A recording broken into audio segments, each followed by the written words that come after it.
Thank you. We missed you. For killing me and then bringing me back to remind me you killed me. I had a person that their sole job was to hold my head straight when I fell asleep. How much does that job pay? I'm not sure. I don't think they had much job satisfaction, in all honesty. It's like creating a story in itself. There's so much that gets left behind that never comes to the forefront. And the one thing that makes the show so interesting and so entertaining is the backstories to the characters that you needed filling in to create the show, but also it was really important to fill them in with honesty and truth. Welcome to Inside the House. This is the show about the show, conversations that I've wanted to have with the people making the show. Often, like, we do these interviews, we've done a lot of interviews. Martyn, you've done a ton of interviews. We don't actually get to talk. We answer like the same answers to the same questions, in 5-minute blocks until we want to fall over and die. So I wanted to have a space where we could have a conversations with the people that are making the show, people that we love and are important to us, and have a little more of a relaxed conversation. I've been told to tell you to like and subscribe. If you want more of these, do it right now. Do you think people like and subscribe more just because you say to do it? I'm just doing what I'm told. If you don't say it, they won't do it? No, they won't know what to do. We don't know. Guys, let me teach you how the internet works. If you like and subscribe, you'll get more.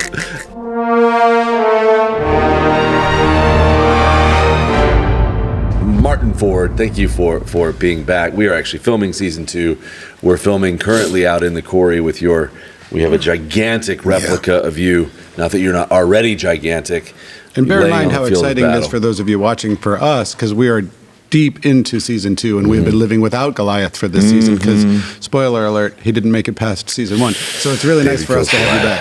Thank you. We missed you. For killing me and then bringing me back to remind me you killed me. We flew you out here just to say, by the way, we killed you. We did that. I remember when we had this conversation. I was like, because you're so much fun to work with.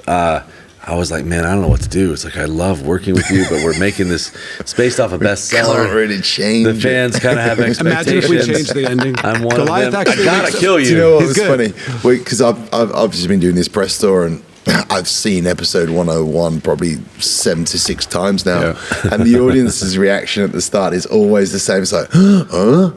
Yeah, when David gets hit by Goliath, and there's been quite a bit of controversy around this. They're like, that's not, and I'm like, guys, wait, just trust me. Just trust me. It's going to work out in the end. You're going to love it. And by the way, it doesn't say he wasn't struck by a spear. We don't know that he wasn't. But actually, why I did that, people have asked me, I wanted, film as a visual language. I wanted the imagery of someone rising up into their destiny. So I wanted to knock him down so that we could get those shots of him getting back up. I think that's important as well. I think the problem you guys had was how do you make a story interesting without not telling the truth, but also when someone already knows the end? No, it's really important, and we really wanted to give some moments of surprise so that you can watch the thing. We're going to deliver the thing that you expect, but just not in the way that you expect it.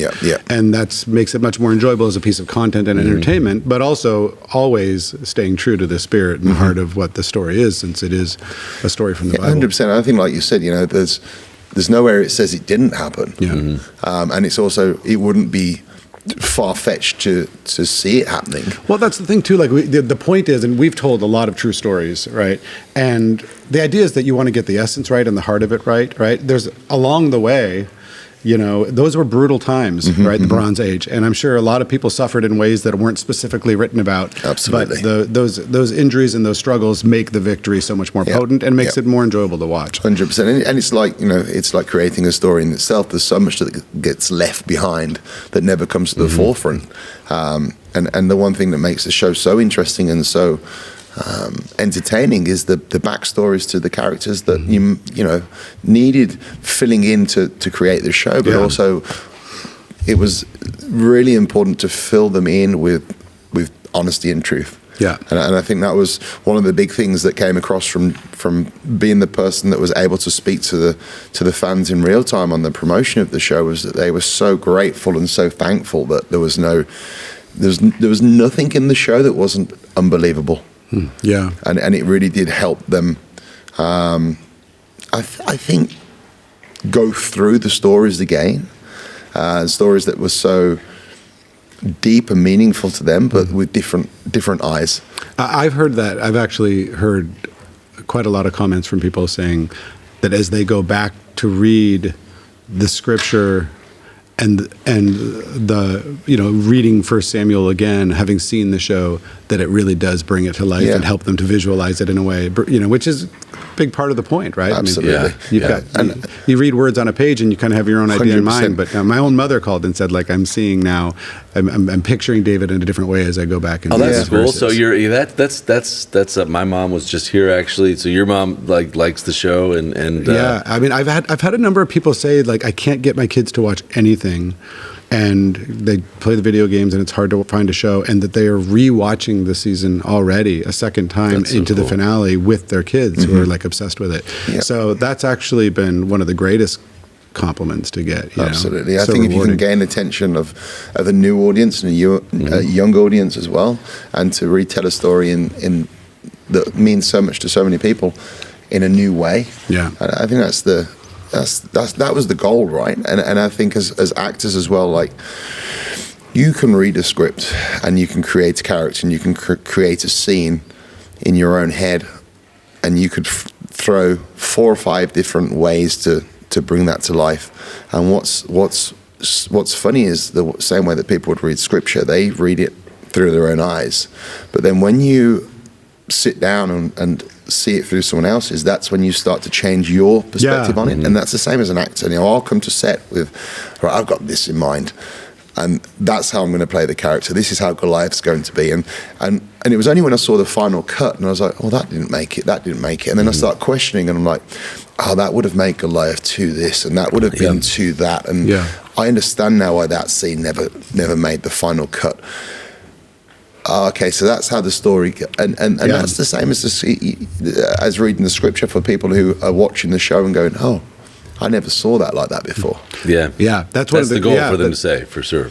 Yeah, because we all can only see things from our own perspective. So it is great. I love it. That's what I love about collaboration. I love it when, like, even just with working with Jon, where it's like, if we're on the set together shooting something, I've only ever directed alone before. So to show up and have somebody else go, like, what about this? Yeah. And you go, oh, I wouldn't have thought to do that. And now I see that differently. 100%. And then when we put all that care and attention into every single decision we do in the show, it's really rewarding to see people acknowledging those things and saying, I loved that detail. Somebody wrote something really wonderful. A friend of mine said, I loved the scene in 105 after Saul has stolen the marriage away from Merav, and he's alone in the throne room with David, and David finally gets to sit on the throne.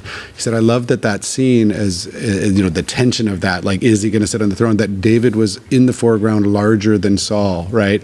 Like, just the framing of the shot, someone said I really loved, because you feel the rise, you feel the pull.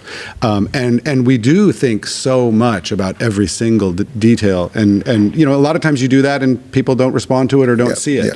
But when they do, I love being a viewer and watching a show and obsessing over every little choice they make. So it's been really fun to have people commenting on and finding the details that we did really put a lot of thought into. Yeah, and I think that, to accept someone else's opinion and viewpoint is a very humbling experience, because ultimately as professionals you kind of want to think that you're making the right decision and your decision is the best one, and I'm here in this position because I am good at decision making, to have the ability to sort of take a step back and go, well, someone else might be right here. And that is the heart of this show and the spirit of this show. Best for idea sure. wins. Such a collaborative show. I mean, I got to tell you, everybody brings ideas to the table, and that deeply impacts moments, whether it's from the art department or wardrobe or the actors themselves coming with their own ideas. I feel like we all know what the spirit and the heart of this thing is, and so everybody feeds into that. There's something very, the principle of leadership that I like, I guess, is that to stay really rigid on a vision but really loose to tactics. And I've learned if you have a clear vision, you can actually listen to people a lot more. I don't think a lot of people would say, I can't listen to anybody because I'm an artist and I have this vision. Well, no, you have insecurity. If you have a crystal clear vision, you're able to instantly process a lot of ideas around you and say, okay, that actually helps get me to my goal. And so it's nice to create an environment where the idea of what we're trying to do is clearly stated, but you're willing to let people have agency in how to get you to that idea. I think if you want to achieve something at scale, what I always, you have to embrace that. What I always tell people is this is not singular. What we're doing, what is the symphony of art.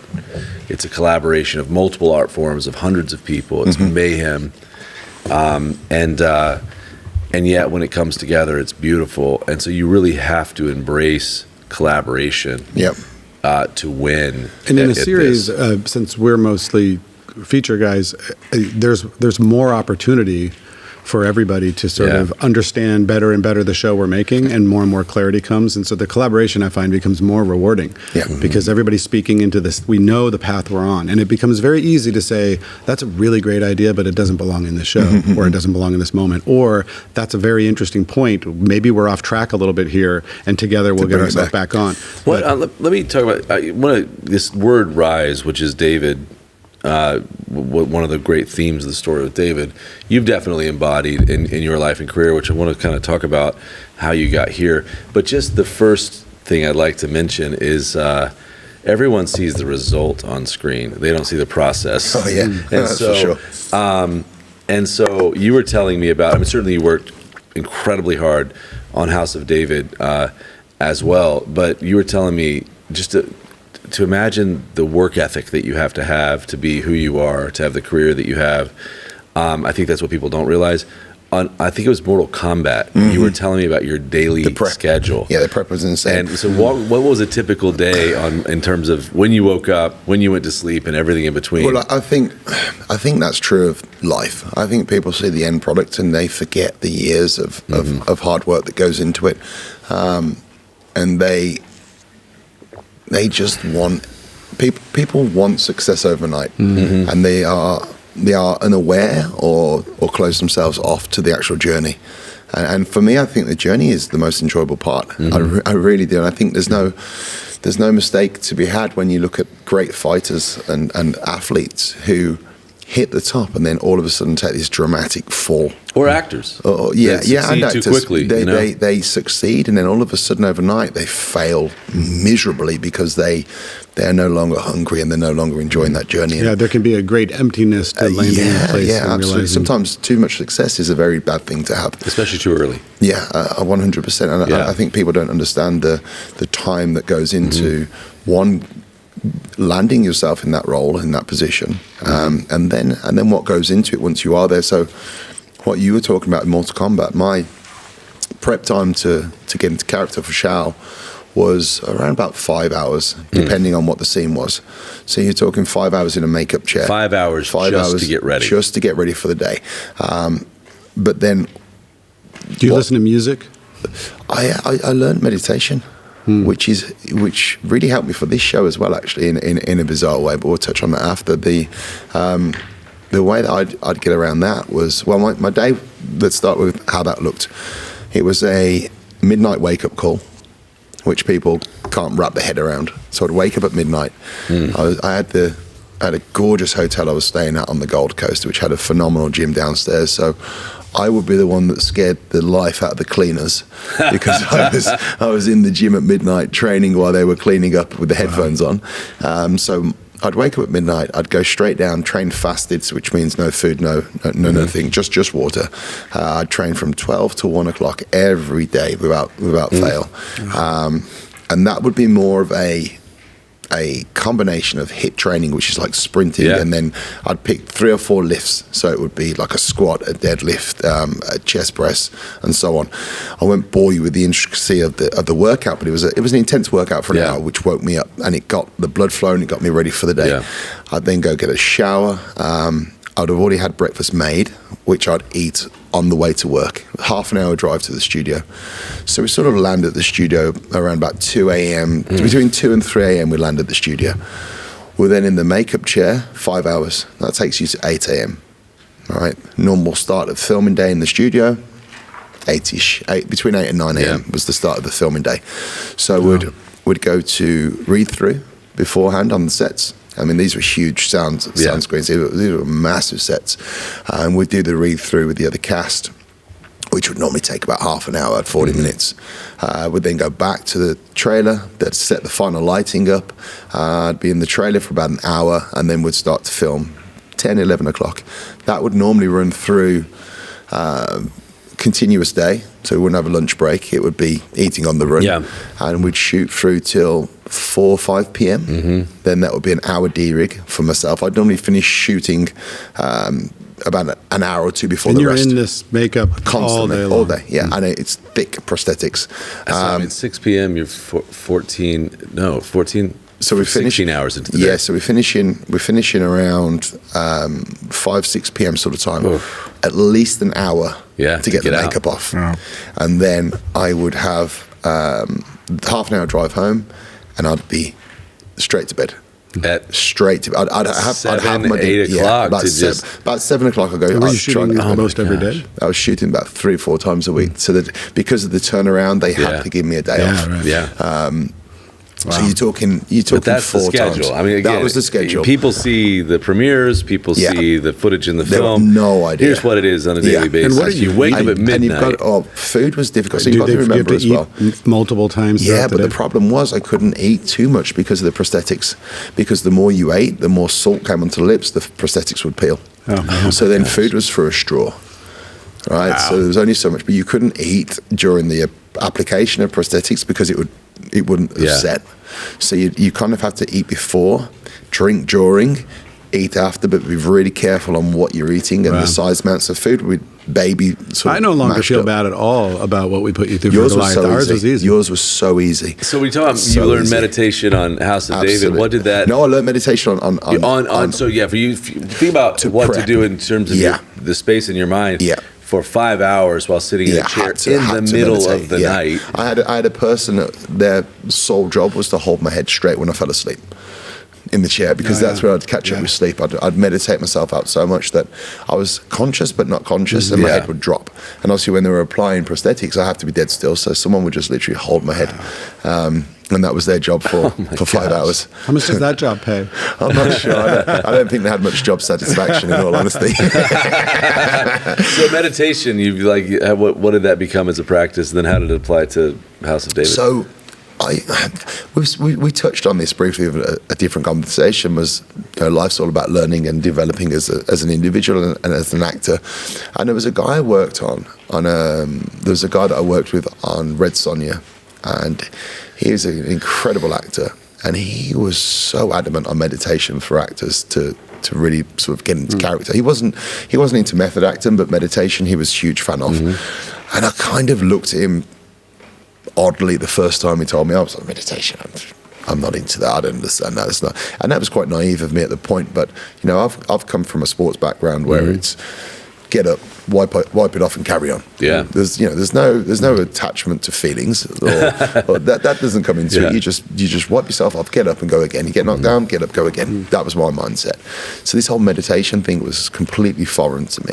And then he spoke about it, and Robert, his name was, and it kind of made sense. And then I remember sitting there in the chair, and I was almost getting PTSD from the smell of glue. I bet. Yeah, it was horrendous. It was really bad, and my skin was playing up. And I was after about 10 minutes, I was agitated. Yeah. And I remember sitting there and thinking, I'm just going to breathe through. And slowly I sort of felt myself drifting off. So, that was good. And I read into it more, and I was suddenly able to drift off at the flick of an eye. And then I started to look into it more and into even more deeply. And it was interesting to sort of understand how you can meditate to transfer feelings and to feel emotion and to build a character and to feel that character's energy in that scene. And one of the great scenes for me personally was the death of Oprah. Not for it's very, very not for real. her, but for me that moment I was able to connect in a way that I've never connected as an actor before, and that was 100% through meditation and music. And there was a song there was a song that I listened to that sort of triggered that feeling, and it was James Blunt, called Monsters. And I don't know if you ever heard that song, but I guarantee if you hear that song within minutes, if you listen to the lyrics properly, you'll be in tears. And it was one of those strange songs that I found I was able to just put it on, breathe through, be in that zone, and those takes for me were probably some of the most powerful takes I've ever done. They're real. They're the reason we cast you, and there's a legitimate connection to Goliath there, which is so interesting, because then when Goliath and David meet on the field of battle, of course you want David to win, but you have true empathy and understanding of both characters. And so it's this very interesting feeling for an audience that's unexpected, that you have compassion for Goliath in a strange way. And I think that was the scene that really helped sell the connection to his mother, and that was how the meditation helped me with acting, and it's definitely something that I'm going to integrate going forward. Music meditation, I find it a phenomenal way to get into the character's energy field. Energy field, something that's fascinating, because I believe in it. It's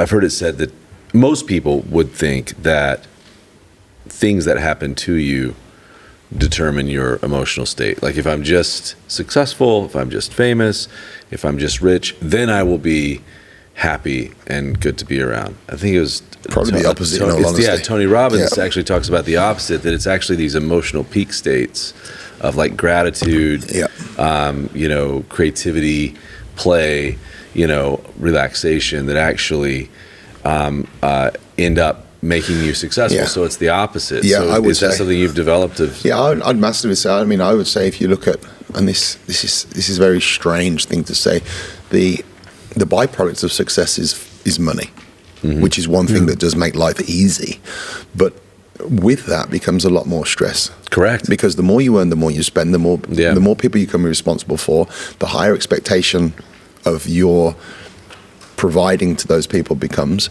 So it's more stress on you to be continuous with finances. And then also you've got to remember, I mean, not where I'm at, but top level, A-lister, fame is horrendous, because you all of a sudden you're a prisoner watching them. You're a prisoner in your own rights. You can no longer live the life you want to live, go to the places you want to go to.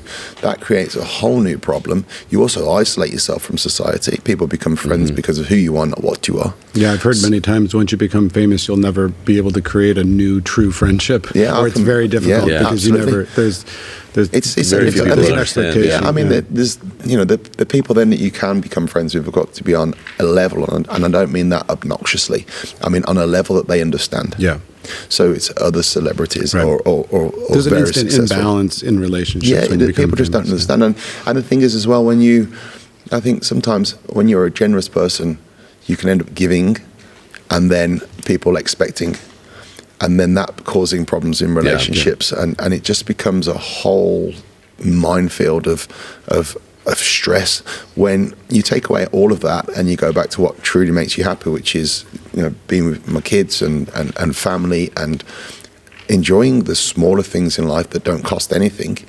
That's where true happiness is found, and that's the only thing that I will say success brings, is the financial freedom to enjoy the true happiness with time. Yeah, I would say somebody needs to write a book, Surviving Success, because that's the success book that doesn't end up. You say that with an element of surprise on your face, but it's not really. You only have to look at the most successful, especially in the music industry, artists, and the amount of those who have died from drug abuse and the ones that have not are the ones that have a family, that have friends and a community and family support network that have somehow come around to finding a balance. But I like, there's this study, Knox University did this study where they studied two groups of people chasing happiness, one extrinsically through like money, fame, status, beauty, and then things that happen to you, basically. And then people that were chasing happiness intrinsically, which was self-improvement, meaningful relationships, serving a cause higher than yourself. Those people were way happier. The epiphany of the study was, if you were chasing things extrinsically, those people weren't happy even when they attained their goals, because it wore off. Empty. It was like a drug. It's like the yacht had to get bigger. They could. It was never enough. And so to me, I felt like I had to come back to after a film that was successful, just the joy of the doing of the thing. You know, the journey itself had to be the reward. The outcomes are great when they happen. House of David's wonderful. I mean, it's this massive hit, far more so than we could have ever dreamed. It's like more, I think, more than 2x in terms of the people that have watched the show versus every movie ticket we've ever sold in our entire career. And so it's amazing, but what I've learned to love is just the doing of it, the people we got to work with, the relationships that are formed, and the work we got to make, and that satisfaction of knowing that we gave our all and did our best and made a piece of content that we're really, really proud of, that entertains people and is meaningful to us first and then also to them. So I think you have to come around to that. So what was your journey to this point? You actually came to acting through athletics. So what was your whole path to this? So my initial passion and love was 100% sports. You know, from the age of 11 years old, I always realized that I was never going to be academically gifted and I would never excel in that. But my physical ability and my mindset and the ability to refuse loss was something that was very obvious, you know, to myself and to people around. I would become obsessed with winning at any cost, and I don't say any cost is in cheating, but any cost is in whatever it what do I have to do? I would do it. And I remember so vividly, like it was yesterday. I would spend 2, 3, 4 hours after school in the garage at home practicing bowling on my own with a tennis ball. And that was something that everyone around me thought I was nuts. I was like, no, I'm going to be able to do this, and I'm going to do it well, and I'm going to go, and I'm going to go. And I had no coach, I had no assistance, I had no help. In hindsight, I probably destroyed my knees. Maybe you should have had a coach. 100%, yeah. But that mindset of repetition, obsession, and dedication to the craft is exactly what's led me to this table. Perseverance with intention. Constantly refusing to accept the limitation of skill that I had, and knowing that, you know, I'm a massive believer in hard work beats skill every single time. Wait, what are they, just to say those again, because those are really good. It's obsession. Go through those three one more if you can. It's obsession, perseverance, dedication. Yeah, exactly. And repetition, consistency, and repetition. And those words are because one of the other misnomers I think in society is just that that person's talented. No, talent is so overrated. I think, in all honesty, if you get the combination of hard work and talent, you create, you know, exceptional products, whether that be an athlete or an actor. If you can get that combination of naturally gifted with hard work, you create a phenomenon. But the majority, I would say 90% of people actually aren't that talented, but they refuse to quit. And they are hardworking. And a lot of times naturally talented people don't have the obsession because they're already good. That's right.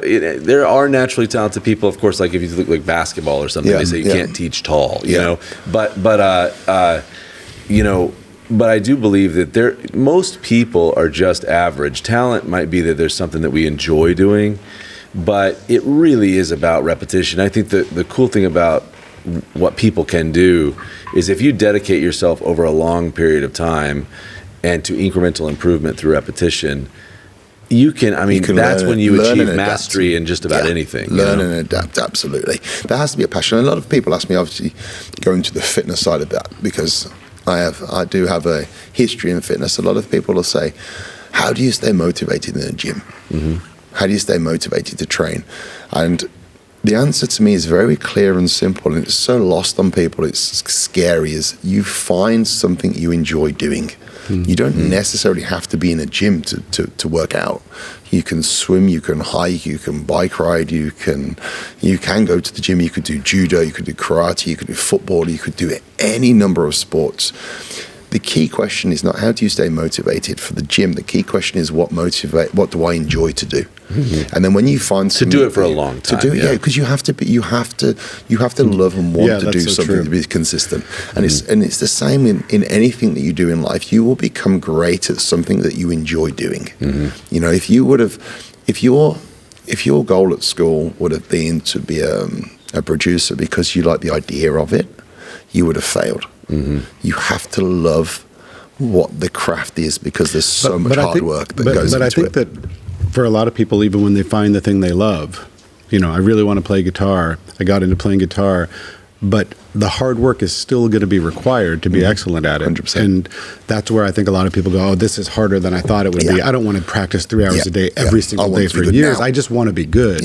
And for me, I always think about it in terms of those small steps that get you there, because it is incremental. I think we were talking about Alan Richardson, and I think I remember him saying at some point, like, getting up and running 5 miles every day, like, you just have to run to the stop sign in front of you and then keep going and then look at the next goal in front of you. I remember hearing that, because sometimes it is that idea of like a journey of 100 miles starts with a single step, but like 100%. To just go like, I'm just going to get myself there.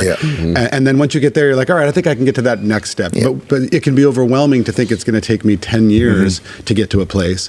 But if you just keep doing the work today, that builds up to 10 years, and then you're ready. I think that also comes to the point where you have to take accountability, and you also have to be in control of your time, because there is only so much time you can apply. You can't be good at everything, because you don't have unlimited time on your side. Especially when you're in a position like we would be on a film set. You try and learn the guitar while producing this.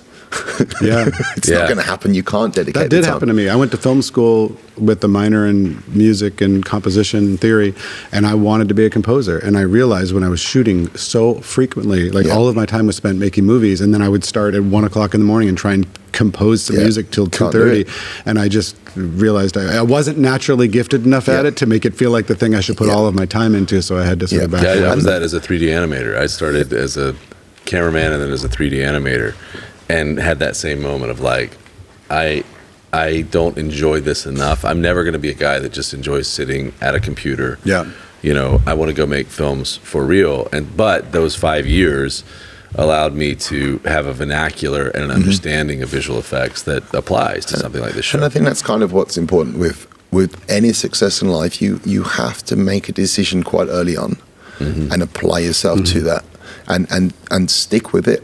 It's very easy to quit, and it's very easy to give up. It's like marriage. If you're going to stay married for the entirety of your life, there's going to be good times, there's going to be bad times, there's going to be hard times, there'll be easy times. But it's having the ability to be consistent and to keep coming back when it becomes difficult to work together and to grow. And that's the same with anything we do, especially in this industry. Look how much other aspects of life are put into strain. Oh, this industry, what we get to do is unbelievable. I've had many conversations at this table where I'm like, what is it? What is the allure? And it's the ability to dream,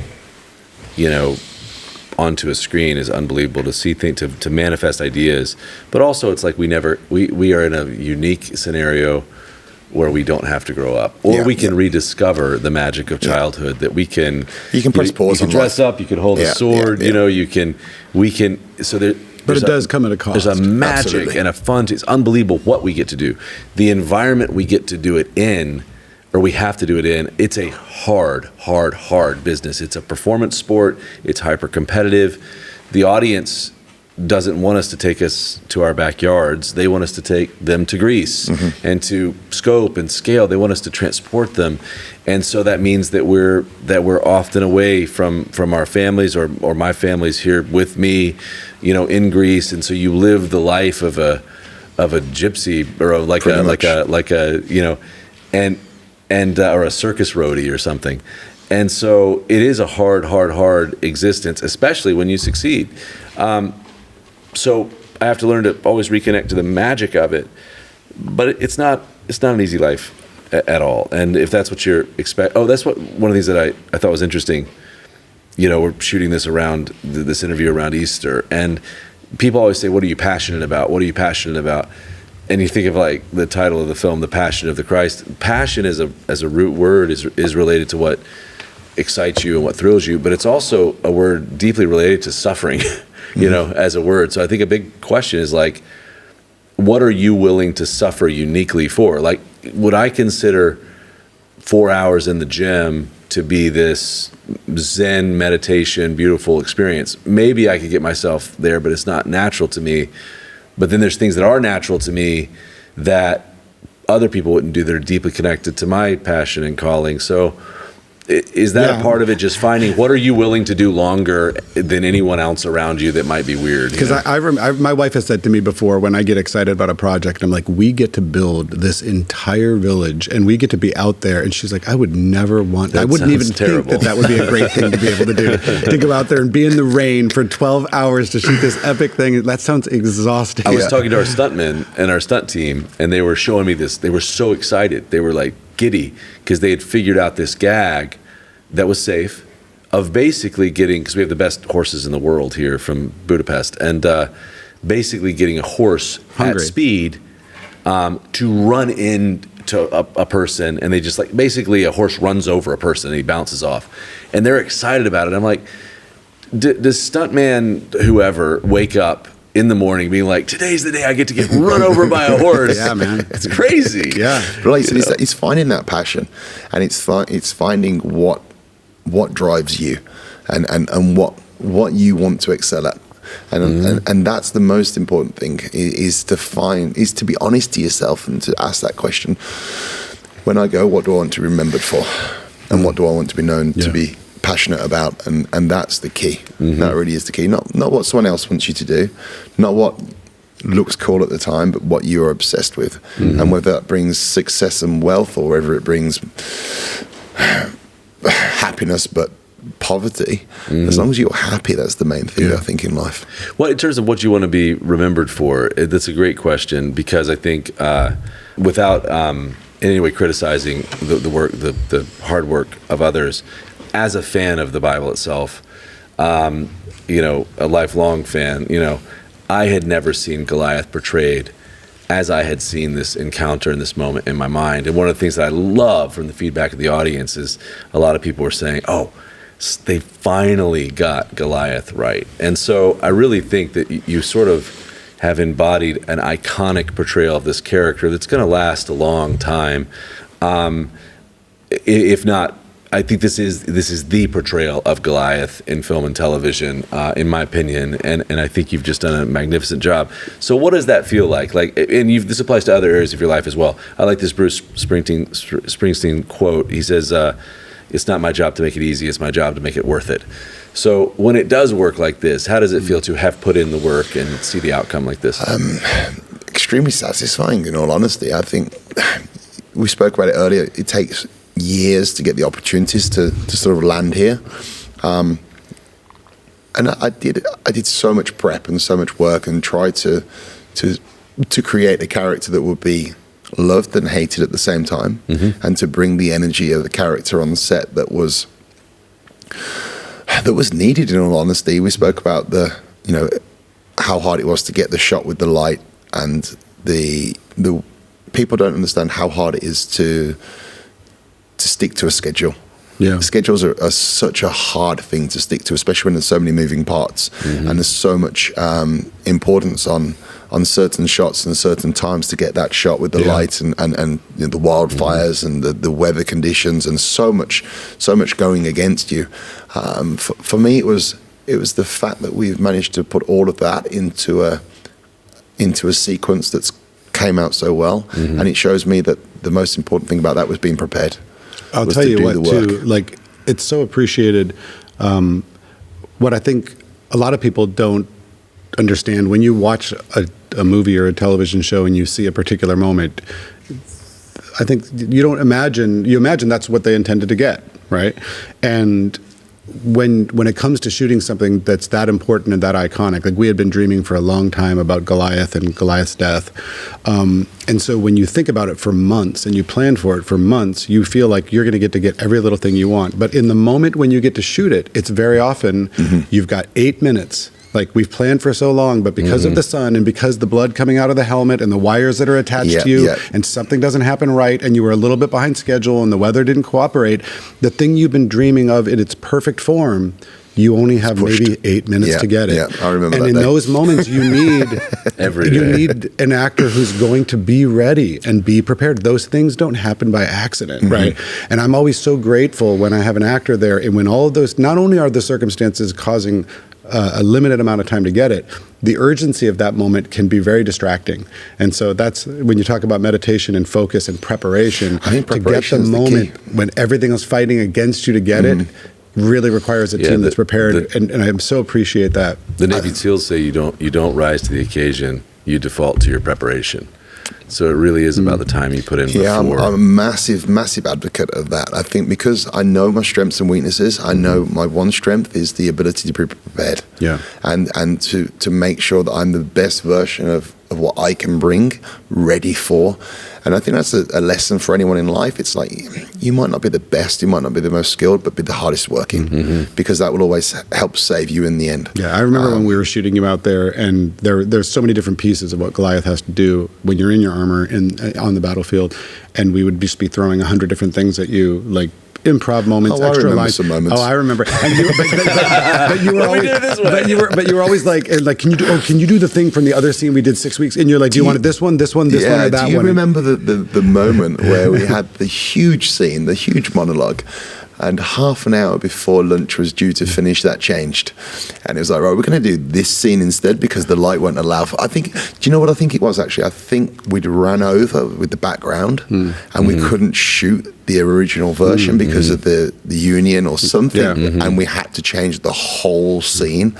And it was like, don't worry about that page of monologue. We're going to do this page of monologue. I was like, okay, I'm ready. I'm good. Yeah, but that's and that for me is the difference between doing a job because it's a job and loving your job. Yeah, and when you inhabit the thing, it's more easy to access all of that. If you just show up and go like, "Tell me what to do today," I'm not focused on it. Then you're not prepared for all those. But I think that really was what I felt and appreciated so much. Is your level of preparation meant that we could shift gears dramatically, and you could still say, "I understand what we're doing, and I'm prepared." Yeah, I think for me that comes from sports background. Yeah, from having the mindset that you have to put that work in, and even if it's for 10 seconds of glory, it could take 10 years of prep, and understanding that's how much you need to put in to be the very best version of you at that point, to look back and go, I did my best, and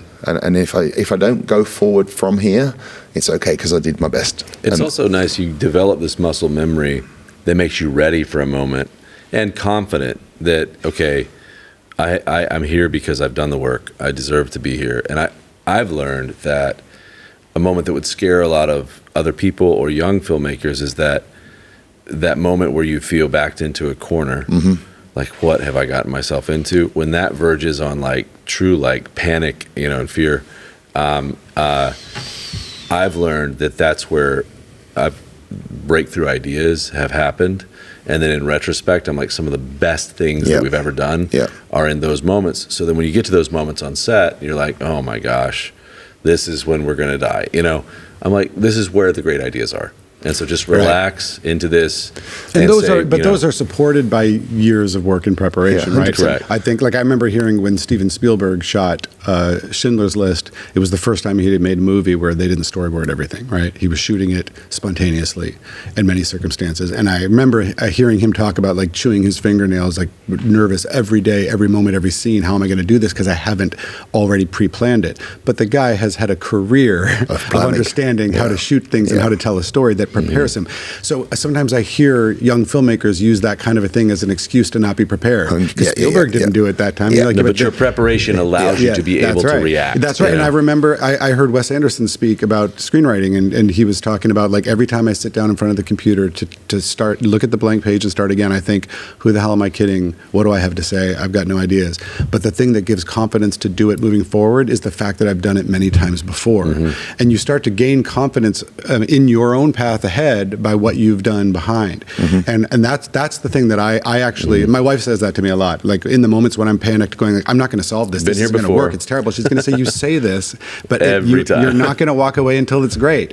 And I do have trust in that level of dedication that I won't walk away till it's great, and therefore you carve a path ahead with the confidence of what you've left behind. So what would you say to as we wrap up, because we got to get to set, we got to film the aftermath of your death, sir. What the mess you left to behind. Other people that might be like, oh, I would like to be him. First of all, what would you say to that? And then secondly, what would you tell them to do, or what is at stake? What steps do you take to get to where you are? I think ultimately find something within which you are truly passionate about, that you have an obsession for.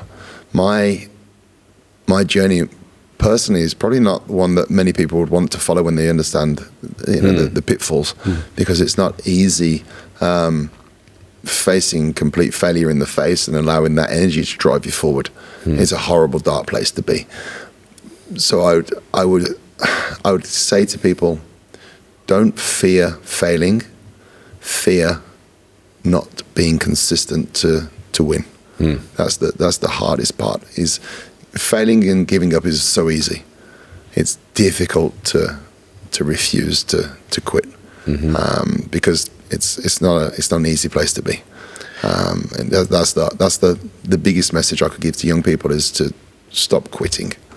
Well, also, if you don't quit, failure becomes the teacher. Yeah. I mean, it really is what teaches you to win. Yeah, absolutely. And I think the problem in today's world is that kids are given an arm around the shoulder and said that it's okay to quit and it's okay to come second, it's okay to fail, which to me just seems absolute lunacy and madness, because as much as I don't want my kids being arrogant or bad losers, I also want them to understand the importance of trying to achieve number one. Scoreboards are real in life. 100%. 100%. You can try and pretend they're not all you like, but the only people that are telling that story are the people that are winning and don't want you to bite their ankles. That's the reality. We were all sat here today because we refused to give up. We're hardworking, we're dedicated, and we're focused on being the very best versions of ourselves that we could be. But don't let that lure you into a false sense of security that there's not someone trying to take your job, or my job. Yeah. And if you take your foot off the pedal, you will lose your position. Well, and also, the further I climb, the more I allow people to take my job. Rising tide lifts all boats. Yeah. And so the further you go, you actually do allow for people to come in behind you, if you just keep going and keep climbing. What last question is this? It's like you've had this incredible season of life. Mortal Kombat, Those About to Die. You've just iconically, I think, portrayed Goliath. So if you envision the next 5 years of your life, what do you most want to do, and where do you want to go? I really, really, really want to try and get my teeth into more film and TV in a way that I have more control of my character, more control of the show and the story, and not in a way that I look back and by any means think that it wasn't portrayed well. Like, this show's been phenomenal. The character Goliath was played awesome. I want the opportunity now to be really involved around the table, to be involved in the way that the story goes, the way that the decisions are made, and to learn and grow in the industry is my next step, and to really understand filming, to really understand acting, because it's such a powerful place to be in a sense that you can influence and help mass audience. And that's something that this show's opened my eyes up to, is the magnitude of the opportunities that we have. I think about Stephen Lang as well, and you, Samuel, but also Goliath, are two places in the industry where you've created a whole character, and it was a collaborative thing, but you really did do the work, and you feel it in every frame of Goliath. Like, this is a whole person. He has a life, he has a family, he has a home, he has ambition, he has a mythology and beliefs about himself, and you're a huge part of it. So it is kind of addictive once you kind of can create the whole thing to want to do that going forward. Absolutely. So I think my final stamp on that would be to go and talk to the bosses at Amazon to get the Goliath show on the road. Right, the Goliath prequel. It's about time. Prequel, House of Goliath. There's a lot more story to tell, man. There's a lot more. He's also got a few angry brothers that can keep going, that actually do appear in the Bible. They try to kill him again. Spoiler alert. That's not this season or next. Anyway, the energy you bring, the working relationship, love it. Love working with you. Love the friendships. It's one of my favorite things, the friendships that are made while making something when it's great. And glad to have you back. Thank you very much. And like and subscribe to this channel. I'm supposed to say it. They keep telling me to say it. I don't know what that Like anyway. and subscribe. If you want more Subscribe inside the and like. house, the stories and the people making the show. Thanks for watching. Thank you.